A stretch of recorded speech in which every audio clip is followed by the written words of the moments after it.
How well do you handle the heat? We all get complaints, right? I mean, sometimes stuff just happens. People complain and we have to deal with it. So the question is, how well do you deal with it? When we get complaints from clients, staff or colleagues, the ultimate objective is to resolve the situation as amicably and as quickly as possible. So let's assume, for the sake of the rest of this example, that the complaint is from a client and the aim is to get a win-win situation. Often in the heat of the moment, when someone is complaining, our egos get in the way and we forget the value of a client. When that happens, we risk losing the client because we go on the defense, or even worse, we go on the attack. The guaranteed outcome is that you then lose the client because you had to win. You had to be right above all else. It's not about winning or losing. It's about making the client happy, resolving the situation, and where possible, keeping the client. Now, I know that there are some nutters out there that you would rather not have as clients, but they're the minority, and I'm not talking about them. I'm referring to your average salon client, the client who is in your chair every 6 weeks, who perhaps has colour, treatments, buys retail, and can easily be worth a lot of money over the course of a year.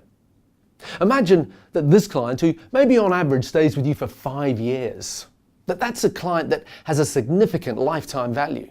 And perhaps she's referred 2 or 3 friends or family who also have a similar lifetime value. All of a sudden, your failure to deal with a complaint properly has cost you and the business a load of money because you didn't handle the complaint properly. Complaints are opportunities in disguise. Everyone makes mistakes. In many professions, for example, if you're a graphic designer or a carpenter or a chef, when they make mistakes, and they do, they can throw it away and start again. But in other professions, for example, the medical profession and the hairdressing profession, you can't throw it away and start again. Often the mistake is a communication issue.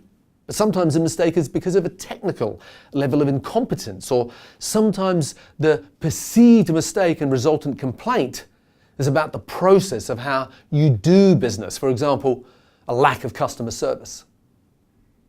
When dealing with a complaint, it's not about having to be right. It's not about having to win. It's not about laying blame and justifying why something happened or making excuses.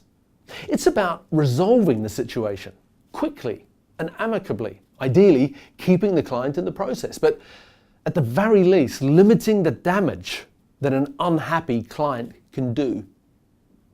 That's where H.E.A.T, HEAT as an acronym, comes from. The H in HEAT is for hear. Hear the complaint. Don't interrupt. Listen, really listen. Listen with your eyes and listen with your ears. Don't jump to the defense.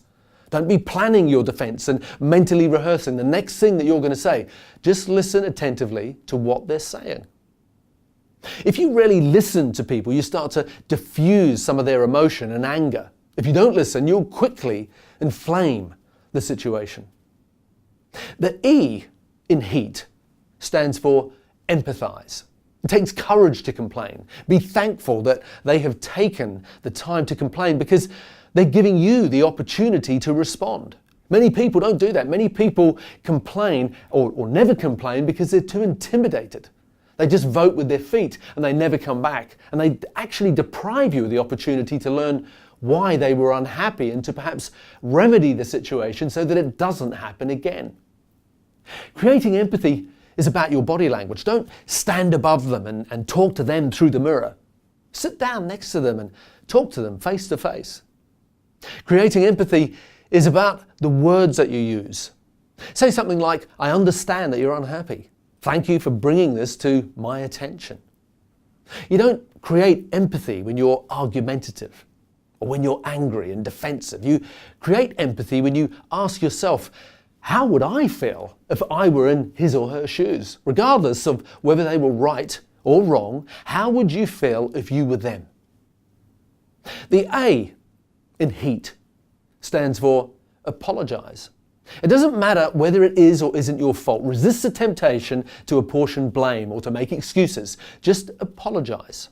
Say something like, my apology that you're not happy. My apology that it is not what you wanted. My apology that you didn't get what you expected. No ifs, no buts. just an apology. The T in H.E.A.T stands for take action. Offer a solution, a next step. What might that be? There isn't a generic one-size-fits-all action to take. It might be an offer to repair the problem. It might be an offer of a refund. It might be just saying, thank you for bringing this to my attention. I'll ensure that it doesn't happen again. But take some action, take responsibility and offer some solutions. So to summarize, we spend a lot of time and money attracting clients and training our team to be able to fulfill their needs. Unfortunately, some clients, for a variety of reasons, are unhappy and they complain. Many hairdressers have a tendency to get really defensive and want to lay blame elsewhere in order to get the complaint out the door as soon as possible, instead of taking steps to remedy the situation to a positive outcome.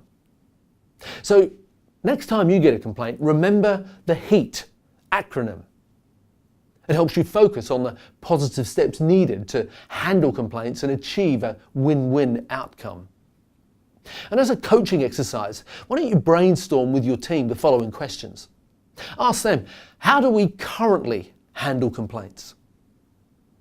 And secondly, is there a specific area that as a salon we need more training in to reduce the number of complaints?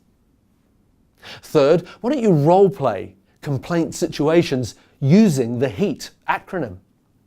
Fourth, come up with a scenario of possible action steps for the most common complaints. And fifth, ask them, how can we ensure that there's a clear policy as to who has authority to offer refunds or credits? Because that can't be everyone. Finally, there's a great quote from Bill Gates, the founder of Microsoft. He said, "Your most unhappy customers are your greatest source of learning." So thank you for watching. I hope you've got something out of today, and if you don't already subscribe to the 2-Minute Salon Manager, you can do so by visiting growmysalonbusiness.com. And don't forget to follow me on Instagram or Facebook at Grow My Salon Business. Have a great week.